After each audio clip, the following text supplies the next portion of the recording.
வலைக்கும் வரஹ்மத்துல்லாஹி வபரகாத்து. நம்மள நிறைய நபர்கள் மார்க்கம் சம்மந்தப்பட்ட அந்த விஷயங்களுக்கு எந்த அளவுக்கு முக்கியத்துவம் கொடுக்குறாங்கிறத யோசித்து பார்க்கணும். ஒரு தொழுகைக்காண்டி அழைக்கப்படக்கூடிய அந்த நேரத்தில், அல்லது ஒரு பயான் நிகழ்ச்சிக்காண்டி அழைக்கப்படக்கூடிய அந்த நேரத்தில், அல்லது பள்ளிவாசல் சார்ந்து இருக்கக்கூடிய மதரசா சார்ந்து இருக்கக்கூடிய ஒரு நிகழ்வுக்கோ அல்ல விஷயங்களுக்கோ அழைக்கப்படக்கூடிய அந்த நேரத்தில் தன்னுடைய வேலைக்கு நம்ம முக்கியத்துவம் கொடுப்போம். அதே நேரத்தில் அந்த வேலைகளை நம்ம அப்புறம் பார்த்துக்கலனா, எனக்கு ஒரு சின்ன ஒரு வேலை இருக்குது, அடுத்த தடவை வர்றேன் என்று சொல்லி தட்டி கழிக்கக்கூடிய அந்த நிலைப்பாடுகள் நம்மளில் நிறைய நபர்களுக்கு இருக்குது. இப்படிப்பட்ட அந்த நபர்களுக்கு இறைவன் நீ சொல்லக்கூடிய ஒரே ஒரு எச்சரிக்கை என்ன தெரியுமா? நீ எனக்காக வேண்டி நீ நேரத்தை ஒதுக்கலன்னு சொன்னா, நீ காலம் ஃபுல்லாக நீ வேலை வேலை செஞ்சுக்கிட்டே தான் இருக்கணும். உன் உள்ளம் முழுவதும் அந்த வேலையினுடைய அந்த விஷயத்தையே நான் நிரப்பி வச்சிருவேன். காலத்துக்கு வறுமை நீங்காதுன்னு சொல்லி ஒரு எச்சரிக்கையை அல்லாஹு தாலா சொல்கிறான்.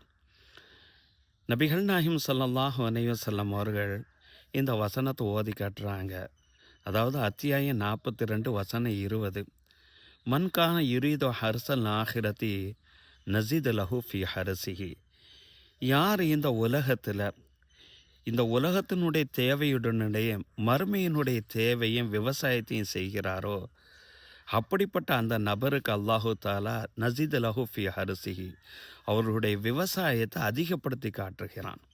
ஏன்னா விவசாயத்தை அதிகப்படுத்தி காட்டுறான்னா என்ன, விளைச்சல் அதிகமாக இருந்தால் தானே மகசூல்கள் அதிகமாக இருக்கும். அப்படிப்பட்ட அந்த இதை அதிகப்படுத்துகிறான். யார் இந்த உலகத்தை மட்டுமே நாடுகிறாரோ நூத்திஹி மின்ஹா, ஏதோ அவர்களுக்கு உண்டானதை கொடுக்குறான். ஒமாலஹு ஃபில் ஆஹிரத்தி மின் நசீம், மறுமை நாள் அவர்களுக்கு எந்த பங்கும் கிடையாது என்ற இந்த வசனத்தை ஓதிவிட்டு நபி ஸல்லல்லாஹு அலைஹி வஸல்லம் சொல்கிறாங்க, அல்லாஹ் தாலா சொல்கிறான், எபன ஆதம்னுடைய மகனை தஃபர்ருகல் இபாதத்தி, என்னை வணங்குறதுக்காண்டி நீ நேரத்தை ஒதுக்கு. அவ்வாறு ஒதுக்குனா வம்ல சதுரக்காக, உன்னுடைய உள்ளத்தை செல்வத்தால் நிரப்பி, சுத்த ஃபக்கரக, உன்கிட்ட இருக்கக்கூடிய அந்த ஏழ்மையை நான் போக்குகிறேன்.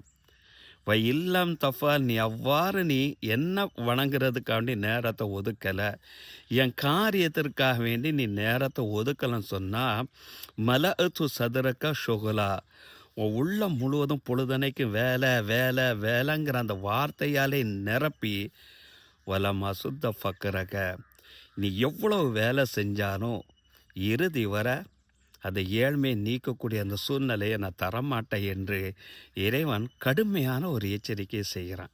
எனவே மார்க்கம் என்று வரக்கூடிய நேரத்தில் அதுக்கு முன்னுரிமை கொடுக்க பழகிக்கிடுவோம்.